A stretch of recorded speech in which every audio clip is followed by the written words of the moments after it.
Všetky postavy, udalosti, situácie a dokonca aj mnohé zápletky nie sú takmer určite nevymyslené. Akákoľvek podoba so skutočnosťou nie je pravdepodobne nenáhodná.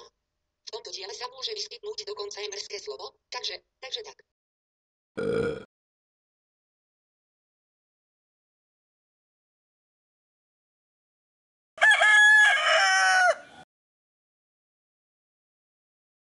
To čo je? Šaman, zobuď sa. Ej! No? Čo tu robí ten kohút? Čo? Jaký kohút? Fetuješ? No ten kohút, čo je pri tvojej posteli. Aha, kohút. No čo si ho sem dotrepal?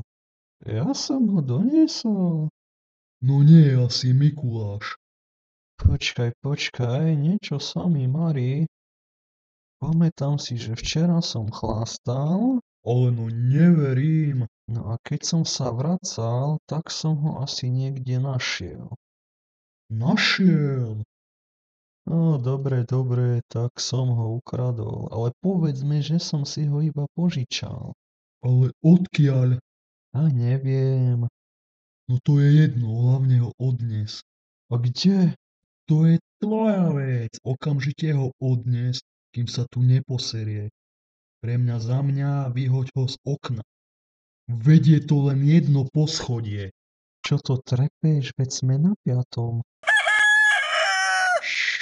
Ja viem, ale ten kohút to nevie.